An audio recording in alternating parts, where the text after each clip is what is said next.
नमस्कार दोस्तों, आप सभी का अपने YouTube channel simple way study पर स्वागत है। तो दोस्तों, एक नई वीडियो की शुरुआत करते हैं। इसमें हम डेली करंट अफेयर्स न्यूज़ के बारे में बात करेंगे, जो 4 जनवरी 2024 की करंट अफेयर्स है और ये हमारा तीसरा वीडियो है डेली करंट अफेयर्स का। तो दोस्तों, वीडियो में आगे बढ़ने से पहले अगर आपने अभी तक वीडियो को लाइक नहीं किया है तो दोस्तों वीडियो को लाइक कर दीजिए और अपना हमें फीडबैक भी ज़रूर दीजिए कि आपको हमारे वीडियो कैसे लग रहे हैं।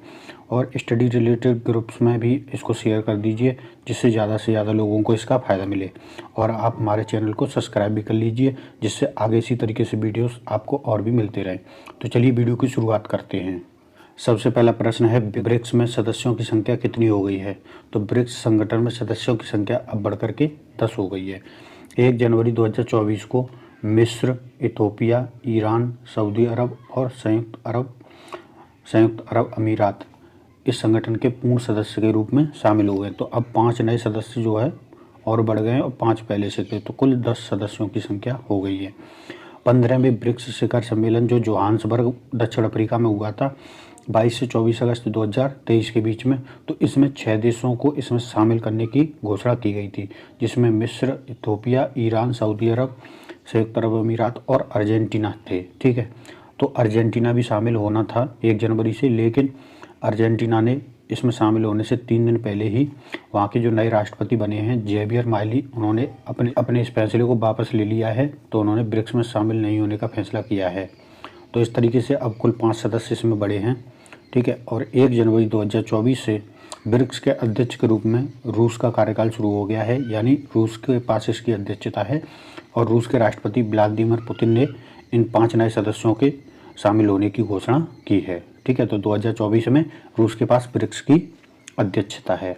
अगला प्रश्न है, देविका नदी पुनर्जीवन परियोजना किस राज्य में चलाई जा रही है? तो ये परियोजना चलाई जा रही है जम्मू कश्मीर में। ठीक है, तो केंद्रीय राज्य मंत्री डॉक्टर जितेंद्र सिंह ने उत्तर भारत या जम्मू कश्मीर में पहली नदी पुनर्जीवन परियोजना देविका का 31 दिसंबर 2023 को निरीक्षण किया।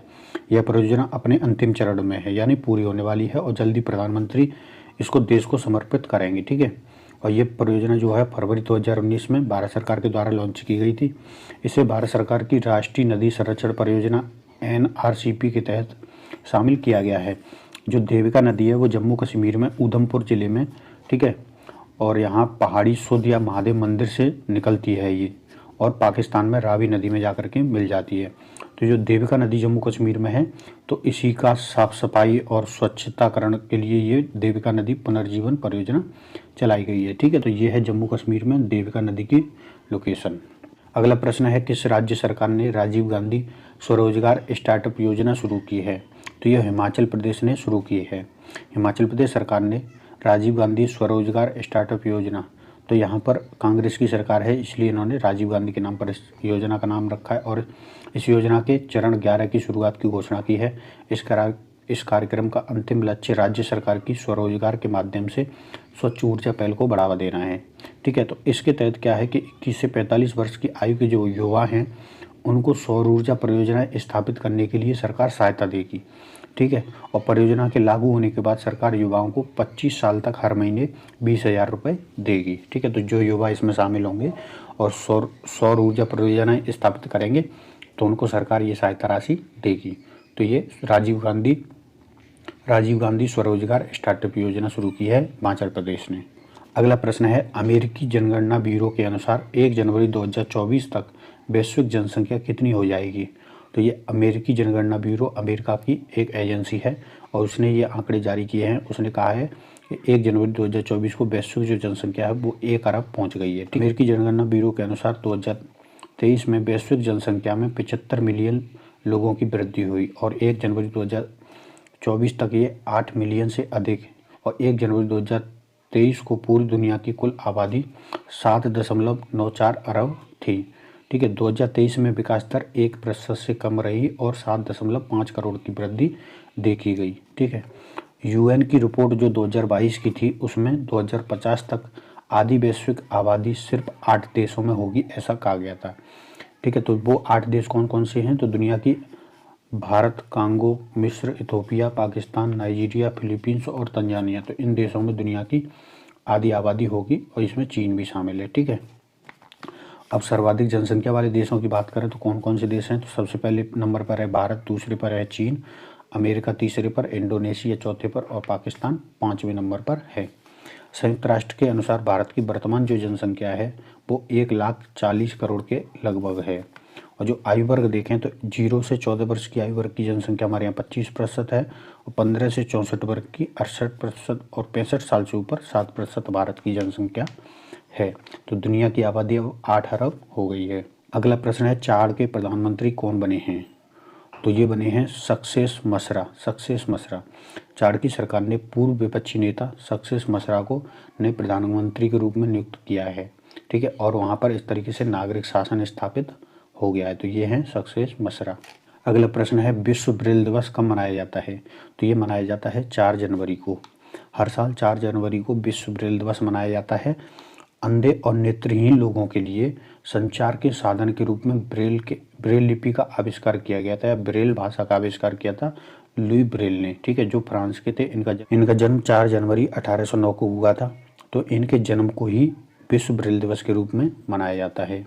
और संयुक्त राष्ट्र महासभा ने 6 नवंबर 2018 को ये प्रस्ताव पास किया था इस दिन को विश्व ब्रेल दिवस मनाने के लिए, और 4 जनवरी 2019 को ये दिवस पहली बार मनाया गया था। और 2024 की जो थीम रही है वो रही है समावेश और विविधता के माध्यम से सशक्तिकरण। तो ये थीम आपके लिए महत्वपूर्ण है।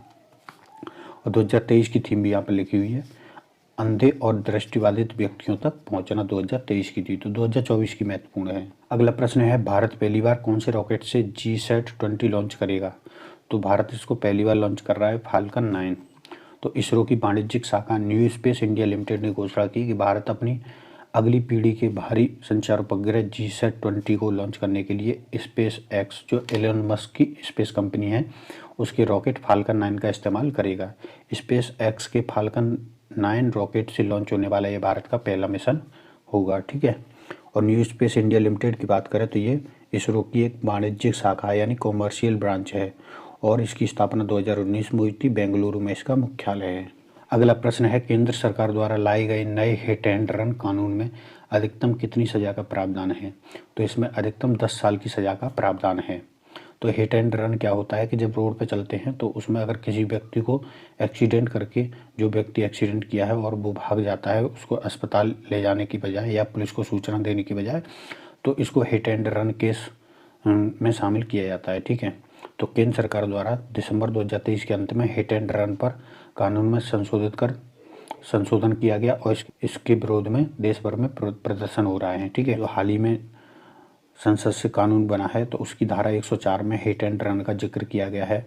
नए कानून में धारा 104 में कहा गया है कि अगर कोई व्यक्ति एक्सीडेंट करने के बाद व्यक्ति को हॉस्पिटल पहुंचाता है या पुलिस को सूचना इसकी देता है तो उसको 5 वर्ष और जुर्माना या फिर दोनों से दंडित किया जाएगा एक्सीडेंट करने के लिए।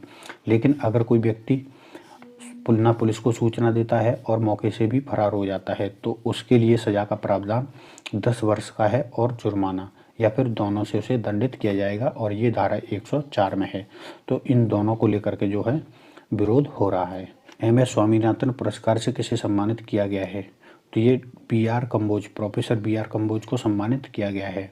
चौधरी चरण सिंह हरियाणा कृषि विश्वविद्यालय के कुलपति प्रोफेसर BR कम्बोज को कृषि विज्ञान के क्षेत्र में प्रतिष्ठित MS स्वामीनाथन पुरस्कार 2024 से सम्मानित किया गया है। अब हम 4 जनवरी की अन्य महत्वपूर्ण कुछ खबरों को देख लेते हैं। जैसे उत्तर पूर्वी हस्तशिल्प और हथकरघा विकास निगम ने गुवाहाटी में अष्टलक्ष्मी हाट और अनुभव केंद्र का उद्घाटन किया है, ठीक है। तो ये गुवाहाटी में अष्टलक्ष्मी हाट और अनुभव केंद्र का उद्घाटन किया है।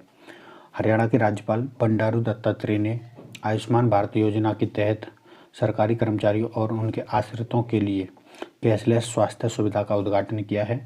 और जो ये स्वास्थ्य सुविधा है वो आयुष्मान भारत योजना भारत सरकार की ये प्रमुख योजना है। इसे राष्ट्रीय स्वास्थ्य नीति 2017 के तहत 2018 में लॉन्च किया गया था।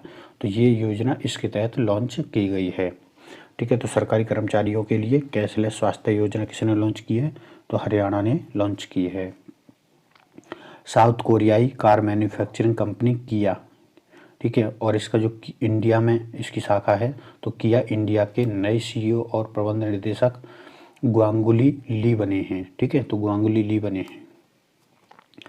भारतीय अक्षय ऊर्जा विकास निगम लिमिटेड यानी इरेडा ने 2024 को मानव संसाधन विकास और अनुशासन वर्ष के रूप में घोषित किया है। तो इन्होंने अपने जो अक्षय ऊर्जा के क्षेत्र में नए नए अनुसंधान करने के लिए 2024 को मानव संसाधन विकास और अनुशासन वर्ष घोषित किया है। तो इरेडा ने किया है।